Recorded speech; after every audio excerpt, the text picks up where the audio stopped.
हाँ बेटा, कल आपको लास्ट में कहां तक करा दिया था? प्लेट लिगेंड्स करा दिए थे, है ना? लिगेंड्स सारे करा दिए थे। अच्छा, एम्बिडेंट रह गया है।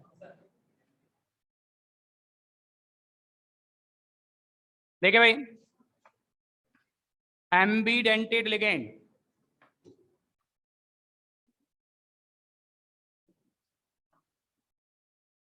देखो फर्स्ट ऑफ ऑल जितने भी एम्बिडेंटेड लिगेंड होते हैं वो सभी मोनोडेंटेड लिगेंड होते हैं। The monodentate ligand which have two electron donor centers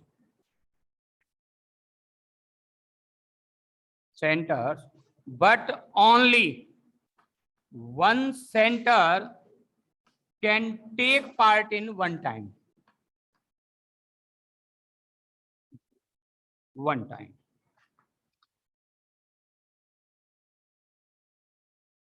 are called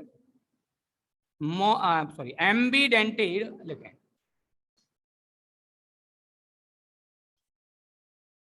देखो बेटा ध्यान से समझे, मैंने आपसे कहा CN है, CN में C भी इलेक्ट्रॉन डोनेट कर सकता है और N भी कर सकता है। इसमें हमने क्या लिखा है? मोनोडेंटेड लिगेंड है, लेकिन इसमें कितने डोनर सेंटर हैं? 2। इसमें कितने हो गए? 1 और 1 2। लेकिन एक टाइम में केवल एक ही डोनर सेंटर पार्टिसिपेट करेगा।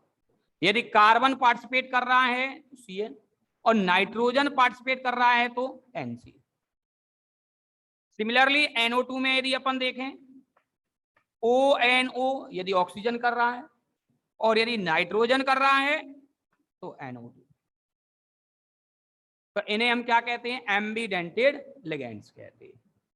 क्लियर बेटा बात? लिख लें इसको।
लिख लिया?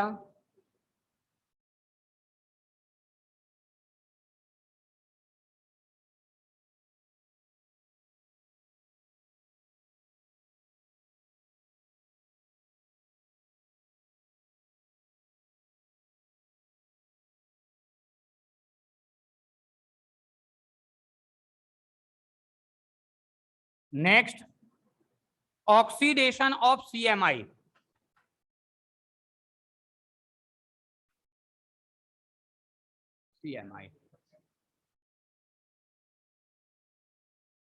बेटा ऑक्सीडेशन किसको कहते हैं अपन? ऑक्सीडेशन नंबर, ऑक्सीडेशन नंबर है ये, ऑक्सीडेशन नंबर। हाँ, ऑक्सीडेशन नंबर किसको कहेंगे अपन? कोई भी बच्चा डेफिनेशन बताए, ऑक्सीडेशन नंबर किसको कहते हैं?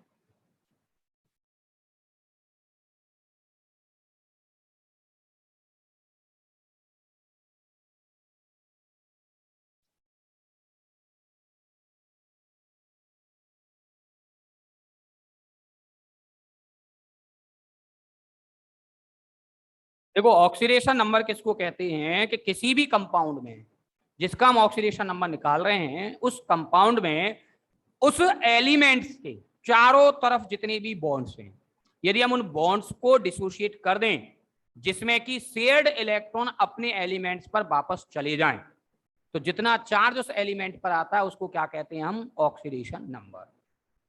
आपसे मैंने कहा आपने H2SO4 ले लिया और आपको यहां पर सल्फर का ऑक्सीडेशन नंबर निकालना, तो हम यहां से जितने भी बॉन्ड हैं इन सबको तोड़ दें, तो तोड़ने पर जितना चार्ज सल्फर पर आएगा वो क्या कहलाएगा, उसका ऑक्सीडेशन नंबर। ठीक है, तो वही डेफिनेशन यहां पर होती है कि कॉम्प्लेक्स कंपाउंड में CMI से अटैच सभी लिगेंड्स या आयोनिक स्फीयर को हम हटा दें, तो जो भी चार्ज मेटल पर आएगा वो क्या कहलाएगा, ऑक्सीडेशन नंबर ऑफ CMI। तो लिखें आप डेफिनेशन इसमें पहले, ठीक है। The charge of CMI, the charge of CMI in complex compound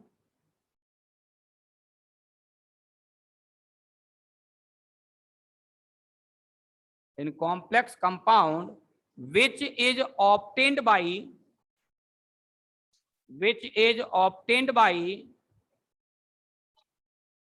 dissociation of all bonds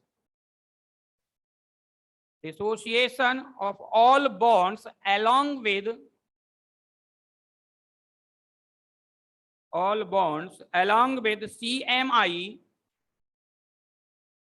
CMI is called oxidation number.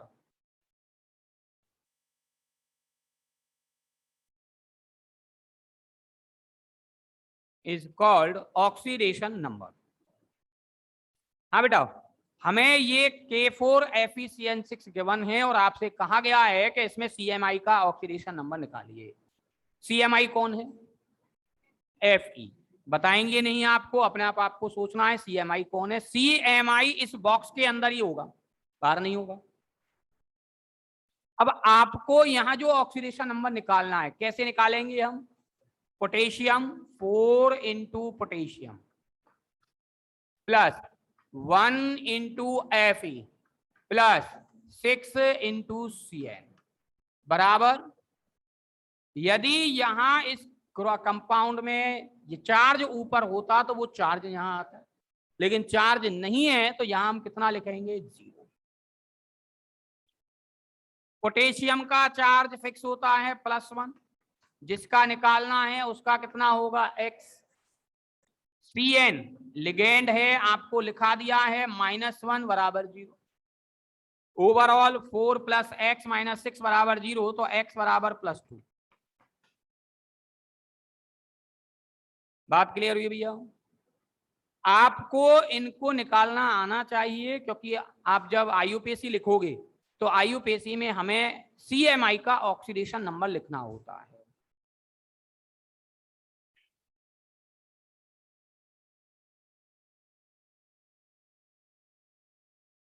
Fe4FeCN6 -3, बताओ भैया इसमें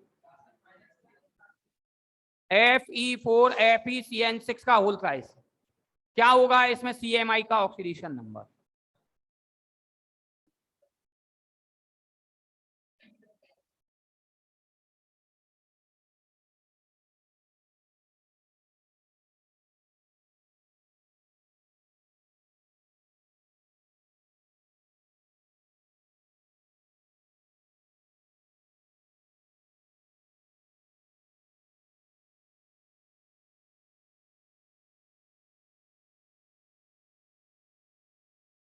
हेलो, नमस्ते। अभी नहीं आई बेटा, कोई पता नहीं, अखबार में आएगी बेटा न्यूज।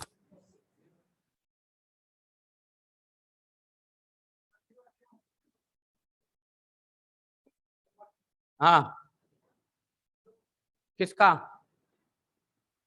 मेटल्स का 0 हो सकता है कभी। मेटल्स का 0 केवल एक ही कंडीशन में होता है, जब मेटल कार्बोनिल कंपाउंड्स का वो फॉर्मेशन करते हैं। यदि मेटल कार्बोनिल कंपाउंड्स बना रहे हैं तो ही वो क्या होगा, 0। हाँ दीपक, नमस्कार। उनने लिख दिया होगा ना वहां पे, ठीक है कोई दिक्कत नहीं। हाँ भाई,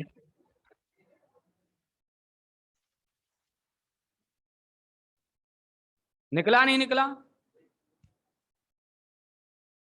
अब सुनो आप, देखो इसमें यदि अपन देखें तो इसमें बाहर Fe है और अंदर भी Fe है, और प्रॉब्लम क्या है कि Fe में वेरिएबल ऑक्सीडेशन नंबर मिलता है, वो एक से ज्यादा टाइप का ऑक्सीडेशन नंबर को शो करता है।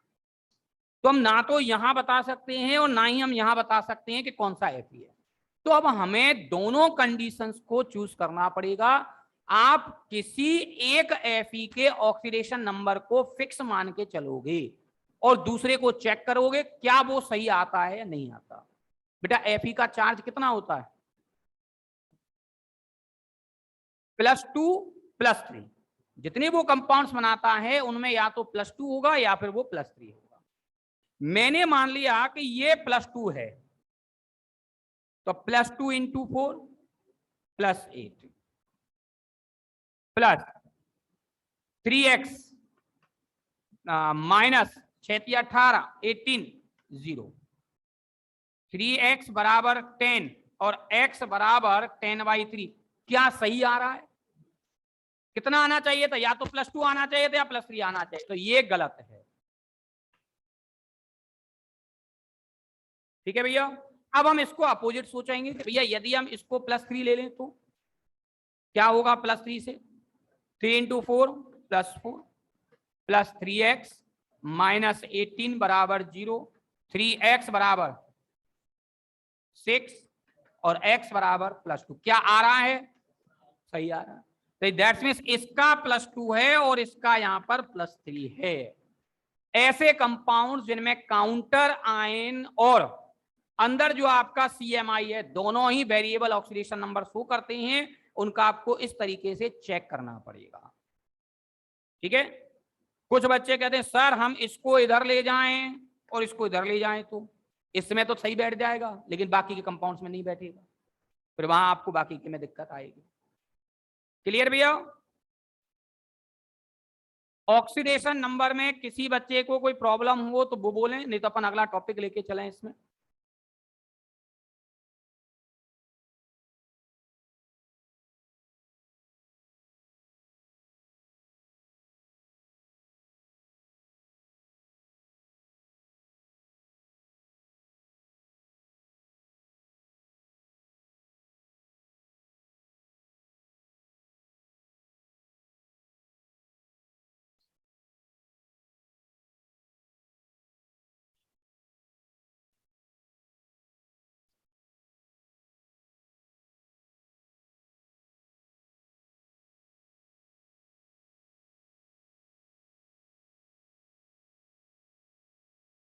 लिख गया बेटा?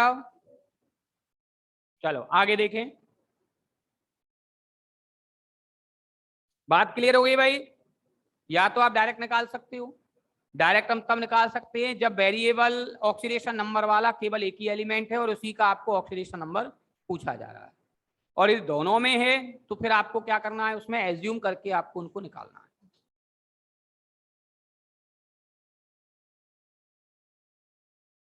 कोऑर्डिनेशन नंबर,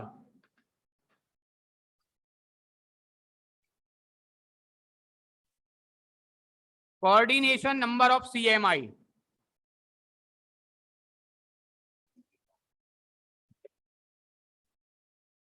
देखें, लिख गया बेटा ये सबका? बोर्ड पर देखें आप सभी। आपसे मैंने कहा कि एक मैंने यहां एग्जांपल ले लिया AgNH3 का होल ट्वाइस Cl। आपसे पूछा इसका हमें कोऑर्डिनेशन नंबर निकालना है। क्या करेंगे कोऑर्डिनेशन नंबर के लिए? सबसे पहले आपको इसमें लिगेंड आइडेंटिफाई करना है। लिगेंड कौन सा है? कौन सा लिगेंड है? NH3। बॉक्स के बाहर लिगेंड नहीं होगा, बॉक्स के अंदर ही लिगेंड है। कितने लिगेंड है ये? 2। NH3 जो लिगेंड है वो कैसा लिगेंड है? मोनोडेंटेट। और जब ये मोनोडेंटेड है, एक से एक बॉन्ड बन रहा है, नंबर ऑफ लिगेंड और डेंटिसिटी को मल्टीप्लाई करोगे, दोनों को मल्टीप्लाई करोगे। और दोनों को जब हम मल्टीप्लाई करेंगे तो कोऑर्डिनेशन नंबर कितना आ गया, 2 आ गया। Ligand, number of ligand, density और कोऑर्डिनेशन नंबर। बोलो भाई डाउट इसमें? तो अब यहां दूसरा एग्जांपल और देखें अपन, ऐसी NiCN का होल 4, या इसको छोड़ो, NiDMG का होल ट्वाइस, ये ले लें।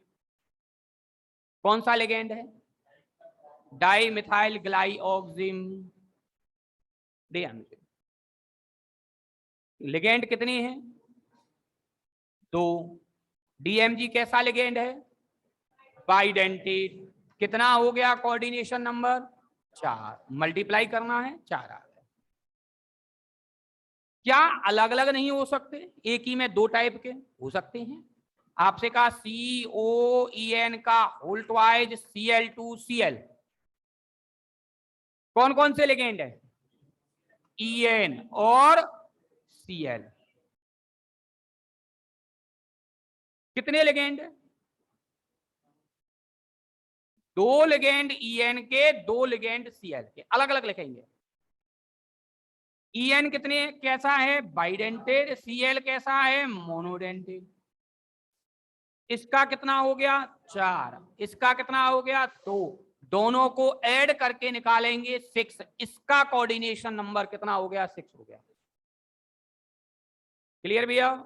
यदि 2 अलग अलग हैं तो दोनों के पहले अलग अलग निकाल लो और उसके बाद उनको ऐड कर दो, वो क्या हो जाएगा? उसका कोऑर्डिनेशन नंबर हो जाएगा। क्लियर? बात समझ में आ गई बेटा? तो ये क्या होता है? कोऑर्डिनेशन नंबर का पॉइंट। तो लिखें आप डेफिनेशन पहले, लिखें the total number of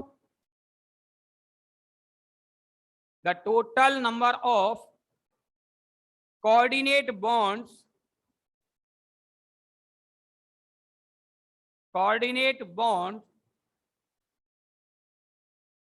the total number of coordinate bonds which are formed by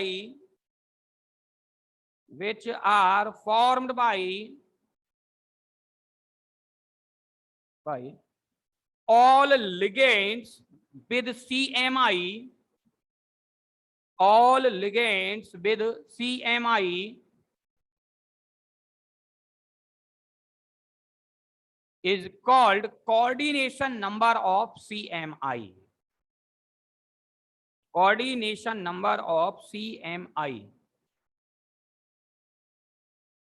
याद रहे, कोऑर्डिनेशन नंबर किसके लिए निकाला जाता है? CMI के लिए। और डेंसिटी किसके लिए निकाली जाती है? लिगेंड के लिए। दोनों में ही हम किसको काउंट करते हैं? नंबर ऑफ कोऑर्डिनेट बॉन्ड्स को। यदि कोई लिगेंड 4 बॉन्ड बना रहा है तो उसकी डेंसिटी क्या हो गई? 4 हो गई। लेकिन किसी CMI से टोटल जितने बॉन्ड बन रहे हैं वो क्या हो जाएगी? उसके कोऑर्डिनेशन नंबर। ठीक है भैया? एक एग्जांपल आपसे कहा FeEDTA -2, कौन सा लिगेंड है? EDTA। कितनी है? 1। क्या होगा? हेक्साडेंटेड। टोटल कितने हो गई? 6। ठीक है? आपको बताया था कि ये EDTA इसी साल नीट के एग्जाम में आया है और केवल क्या पूछा था? ये कितने डेंटेड है और इसमें डोनर एटम्स कौन कौन से हैं। तो डोनर एटम कौन कौन से? 4 ऑक्सीजन, 2 नाइट्रोजन, और कैसा है? हेक्साडेंटेड। ठीक है? लेकिन एक चीज ध्यान रखें, हम कई बार EDTA को 2 फॉर्म्स में हम इंडिकेट करते हैं, EDTA -3 और EDTA -4। -4 हेक्साडेंटेड है और -3 वाला पेंटाडेंटेड है। इससे ऊपर जो एग्जांपल लिखाया है उसको भी हम EDTA -3 की फॉर्म में शो कर सकते हैं। ठीक है? ट्राई एसीटेट वाला जो है, ट्राई एसीटेटो, पेंटाडेंटेट में जो है आपका पेंटाडेंटेट दिखाया ना, एक ही एग्जांपल लिखा है ना वो, हाँ, उसको भी हम EDTA लिख सकते हैं। लेकिन ज्यादातर EDTA किसके लिए शो करते हैं? हम हेक्साडेंटेट के लिए करते हैं। बायो किस किस पर है?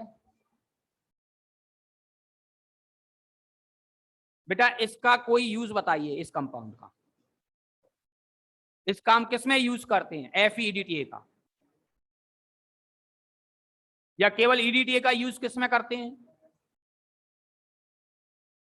EDTA का यूज किसमें करते हैं? ब्लड को स्टोर करने के लिए, ब्लड स्टोरिंग में क्लॉटेज को रोकने के लिए हम किसका यूज करते हैं? EDTA का। ठीक है, अब उसमें हम सोडियम EDTA भी मिला देते हैं, कभी कभी आयरन EDTA मिला देते हैं, जो भी कंपाउंड मिल जाता है उसको हम मिक्स कर सकते हैं।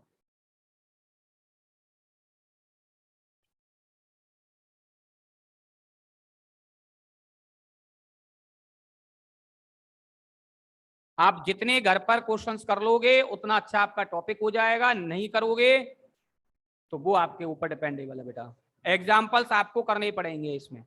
अब जैसे आपको कोऑर्डिनेशन नंबर करा दिया तो आपके लिए किताब में जितने एग्जाम्पल्स हैं आप उनको कर लें, और कछु बच्चा बुक ना खरीदें, वो बुक जरूर खरीद लेना।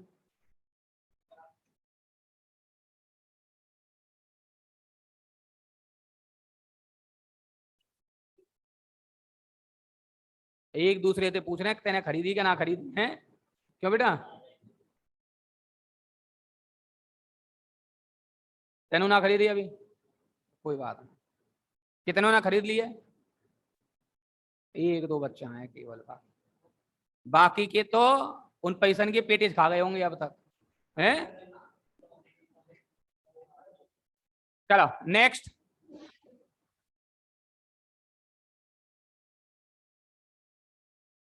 लिख गया बेटा? पेपर में भी यदि आपको कोऑर्डिनेशन नंबर निकालने के लिए आए तो आप डायरेक्ट ना लिख करके इसी तरीके से लिखना। इस तरीके से लिखोगे एक तो एग्जामिनर को बेटर लगेगा कि हाँ भाई आपने बढ़िया काम किया और आपको टॉपिक क्लियर है। डायरेक्ट जब आप लिखते हो तो कई बार एग्जामिनर सोचता नकल मार के लिखा है इसने, तो कई बार वो आपको पूरे नंबर नहीं देता है। ठीक है,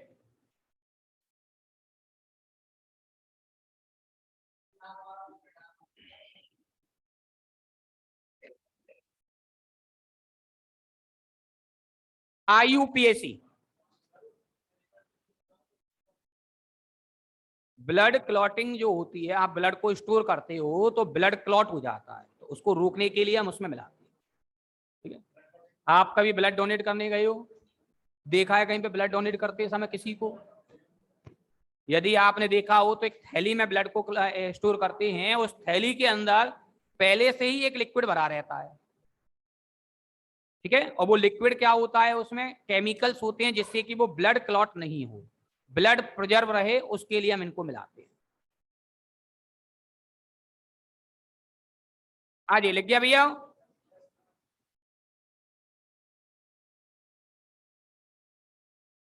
चलो अब बेटा कुछ टाइम के लिए बोर्ड पर ही देखना। ठीक है, आपको अलग अलग तरीके के मैं एग्जांपल्स इसमें आपको समझाऊंगा। पहला एग्जांपल K4FeCN6, हमें इसका IUPAC नेम लिखना है।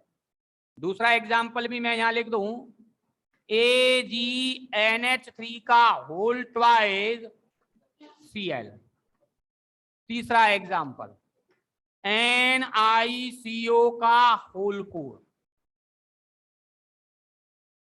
चौथा एग्जांपल COEN का होल थ्राइज Cl।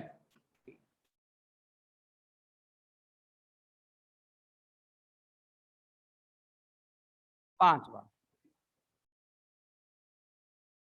CONH3 का होल 6 CrCN6। अब देखो इधर आप एक एक करके पहले पहले सिंपल वाले अपन कर रहे हैं, कॉम्प्लिकेटेड अभी और हैं आपके ब्रिज कंपाउंड्स हैं आपके कोर्स में, तो उनको अपन कल करेंगे। अभी पहले इनको समझे, टाइम मिलेगा तो आज ही कर लेंगे, अदरवाइज कल उनको। देखो पहला काम, किसी भी कॉम्प्लेक्स कंपाउंड के IUPAC के लिए आपको आइडेंटिफाई करना होता है प्लस पार्ट कौन सा है और माइनस पार्ट कौन सा है। आप सॉल्ट पढ़ रहे हैं अपन, सॉल्ट का मतलब एक कैटाइन होगा और एक एनाइन होगा, तो इसमें पहला काम आपको कैटाइन एनाइन का आइडेंटिफिकेशन है। और जनरली सॉल्ट्स में पहला पार्ट कैटाइन होता है और दूसरा पार्ट एनाइन होता है। ये कैटाइन है और ये एनाइन है। जब भी हम नाम लिखेंगे तो कैटाइन का पहले नाम लिखेंगे, चाहे कैटाइन में कॉम्प्लेक्स आयन हो, चाहे आपका काउंटर आयन हो, चाहे सिंपल आयन हो, कुछ भी हो, जो कैटाइन है उसको पहले और एनाइन को बाद में। क्लियर भैया? किसी भी आयन के नीचे लिखी हुई डिजिट्स को हम रिप्रेजेंट नहीं करेंगे। यहां पर नंबर लिख रहे हैं या यहां नंबर लिख रहे हैं, इनको हम आईयूपीएसी में इंडिकेट नहीं करेंगे। तो सीधा क्या लिखेंगे, स्टार्टिंग करें, पहले किसको लिखेंगे, इसी को, पोटेशियम। हो गया, नंबर्स नहीं लिखेंगे अपन, बॉक्स का नाम लिखेंगे, कॉम्प्लेक्स आयन है। कॉम्प्लेक्स आयन के नाम में पहले हम लिगेंड्स का नाम लिखेंगे और लिगेंड्स के नंबर को इंडिकेट करेंगे। कितने हैं? 6। हेक्सा, साइनो या साइनाइडो, कुछ भी जो आपको बेटर लगे। ठीक है भैया? उसके बाद हम सीएमआई का नाम लिखेंगे। यदि सीएमआई एक से ज्यादा है तो उसके नंबर को इंडिकेट करेंगे, अदरवाइज नहीं करेंगे। अब यहां पर कितने सीएमआई हैं? एक ही है, एफ ही एक है, तो हम यहां पर एफ ई का नाम लिखेंगे। लेकिन आपको देखना है कॉम्प्लेक्स आयन कैसा है। कॉम्प्लेक्स आयन या तो नेगेटिव हो सकता है या पॉजिटिव और न्यूट्रल। यदि नेगेटिव है तो CMI का नाम लैटिन लैंग्वेज में लिखेंगे, +8 सफिक्स लगाएंगे, लैटिन लैंग्वेज +8। और यदि क्या है, पॉजिटिव या न्यूट्रल है, तो इसको हम किस में लिखेंगे? सिंपल लैंग्वेज में लिख देंगे। अब यहां पर कॉम्प्लेक्स आयन कैसा है? नेगेटिव। कॉम्प्लेक्स आयन का मतलब ये बॉक्स देखना है आपको, एफी नहीं देखना है, मेटल नहीं देखना है, क्योंकि मेटल तो हमेशा पॉजिटिव ही आएगा, मेटल नेगेटिव नहीं आ सकता है। हमें देखना क्या है, ये पूरा बॉक्स कैसा है। पहले वाला पॉजिटिव, दूसरा वाला नेगेटिव, तो बॉक्स कैसा हो गया? नेगेटिव। नेगेटिव है तो क्या करेंगे? लैटिन लैंग्वेज में नाम लिखेंगे। एफई का लैटिन लैंग्वेज में नाम फेरम। क्या हो जाता है? फेरम। जो सिंबल है उसी से नाम आएगा। तो फेरम और 8 लगाएंगे, क्या हो गया? फेरेट। यम हटा करके 8 लगा देते हैं, तो नाम क्या हो गया? फेरेट। सीएमआई के नाम के बाद स्मॉल ब्रैकेट में सीएमआई का ऑक्सीडेशन नंबर। अब इसका ऑक्सीडेशन नंबर, पोटेशियम +4 + x - 6 = 0, तो x बराबर कितना आ गया? 2। और केवल किस में लिखेंगे? रोमन नंबर्स में। हमेशा ये ऑक्सीडेशन नंबर प्लस में आएगा, कभी भी माइनस में नहीं आएगा। यदि आपका गलती से माइनस में आ रहा है, दैट मींस आपने कहीं ना कहीं गलती की है।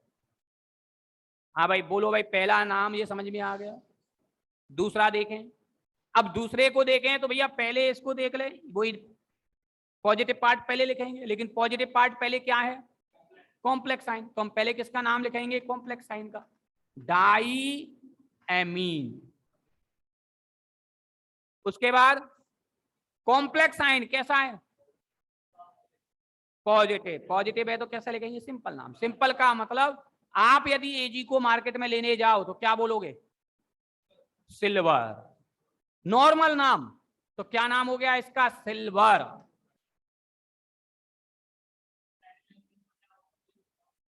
जो इसका नाम दिखाई दे रहा है, सिंबल दिखाई दे रहा है, उसी के बेसिस पर अर्जेंटम। हाँ जी, यहां पर इसका ऑक्सीडेशन नंबर x + 0 - 1 = 0। कितना हो गया? 1। रोमन नंबर में 1 आ गया, और लास्ट में क्लोराइड। हाँ भाई, बात क्लियर? दोनों वर्ड्स को अब गौर से देखें। मैंने यहां पर आपको समझाने के लिए बीच बीच में गैप छोड़ रखा है, लेकिन आईयूपीएसी नेम पूरा एक सिंगल वर्ड में है। ये केवल आपको समझाने के लिए है कि किसका नाम कहां लिखा है, इसीलिए गैप छोड़ा है। अदरवाइज हम इसको कैसे लिखेंगे? Potassium hexa cyanoferrate. सेकंड, पूरा सिंगल वर्ड में नाम आएगा। केवल और केवल आपको ये ध्यान रहे कौन सा वर्ड कहां से आया है, इसीलिए अपन गैप शो कर रहे हैं। एग्जाम के अंदर आप गैप नहीं दोगे, यदि आपने गैप दे दिया है तो नीचे दोबारा से उसको लिखते हुए पूरा एक वर्ड में लिख रहे हैं। ठीक है, नेक्स्ट देखें इसमें भैया, इसका नाम कौन सा पॉजिटिव पार्ट कौन सा नेगेटिव पार्ट, एक ही है, कहीं से नहीं कटेगा, कुछ नहीं है, ना आगे ना पीछे। That's means neutral compound. Neutral है वही पहले लिगेंड्स का नाम टेट्रा कार्बोनिल, एनआई का नाम सिंपल लैंग्वेज में nickel, oxidation number X plus CO का 0। केवल और केवल मेटल कार्बोनिल कंपाउंड्स, ऐसे कंपाउंड जिनमें मेटल CO लिगेंड से अटैच है, उन्हीं में मेटल का ऑक्सीडेशन नंबर 0 आता है। ठीक है भाई, बेटा 0 को रोमन में कैसे लिखते हैं?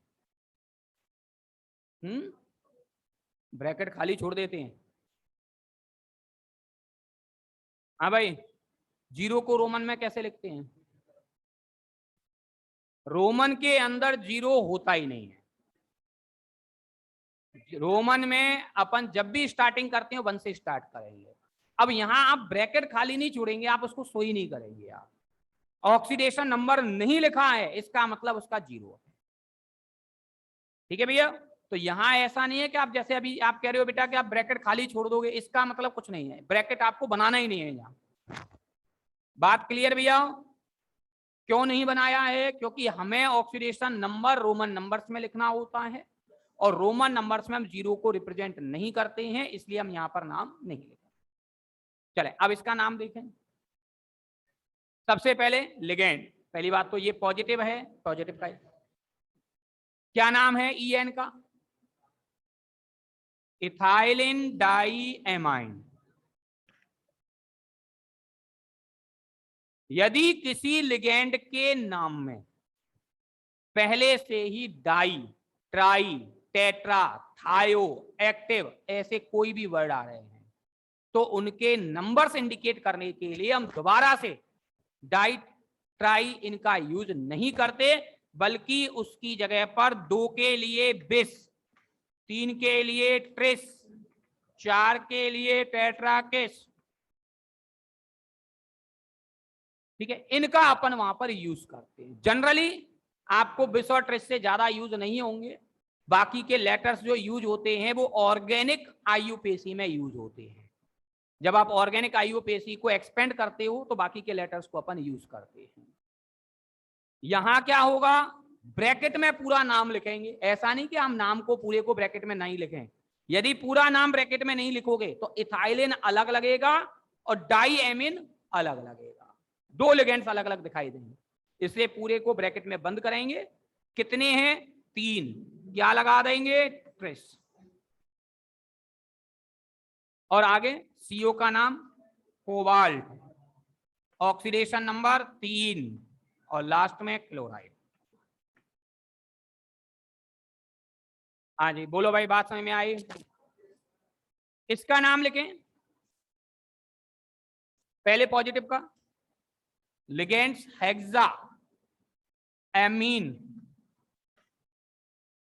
कोबाल्ट, कोबाल्ट आएगा, पॉजिटिव है इसलिए, bracket hexa cyano.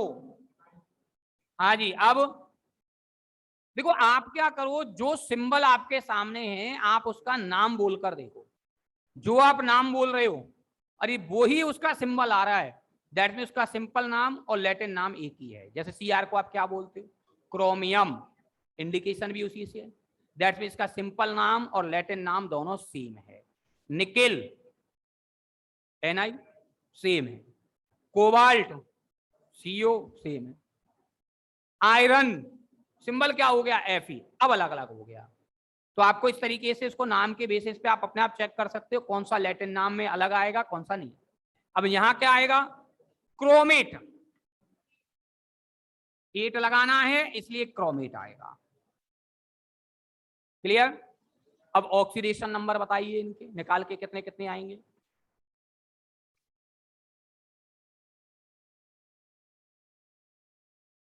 Oxidation number क्या आएगा इनका?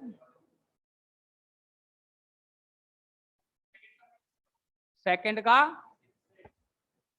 इसका 6 और इसका कैसे निकाला?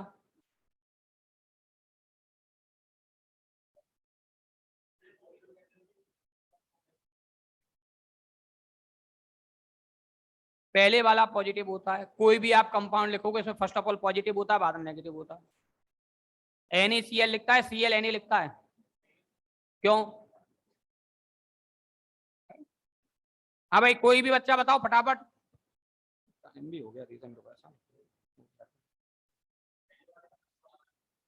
देखो, इसमें हम ऑक्सीडेशन नंबर किसी भी एल्जेब्रिक मेथड से नहीं निकाल सकते हैं।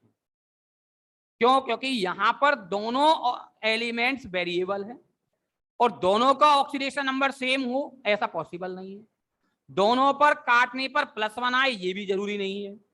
तो इनको निकालने का तरीका बिल्कुल डिफरेंट होता है। और किससे निकालते हैं इनको? हम कोऑर्डिनेशन नंबर से। एक आपकी बार्नर थ्योरी आती है।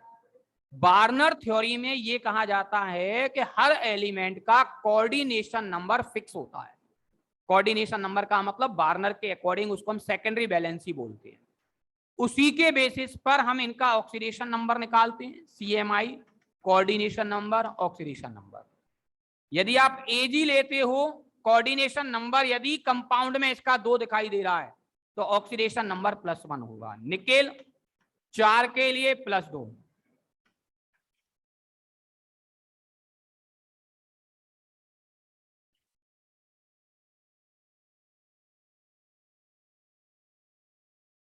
कभी भी AG कंपाउंड बनाएगा तो वो कोऑर्डिनेशन नंबर 2 की बनाएगा। NI बनाएगा 4 के बनाएगा, Cr बनाएगा 6 के बनाएगा, कोबाल्ट 6 के, और उनके बेसिस पर उनका ऑक्सीडेशन नंबर फिक्स है। अब इसमें आप देखो कोबाल्ट का कोऑर्डिनेशन नंबर कितना आ रहा है? 6 आ रहा है। 6 का मतलब इसमें कितना लिखेंगे? 6, मतलब 3 आ गया। इसमें भी 6 आ रहा है, दैट्स मीन इसमें भी कितना आएगा? 3 आएगा। ये क्या है इनके लिए? IUPAC नेम की कंडीशंस। क्लियर भाई? अभी कुछ और रह गए हैं, अभी उनको भी अपन करेंगे। फिलहाल में आप इतना लिख लेना। हाँ भाई, अब एक चीज ध्यान रखें, इनके रूल्स कोई नहीं पूछता है आपसे, लेकिन फिर भी यदि आपको कोई रूल्स याद रखने हैं तो आप अपने हिसाब से उनको लिख लेना। ठीक है भाई?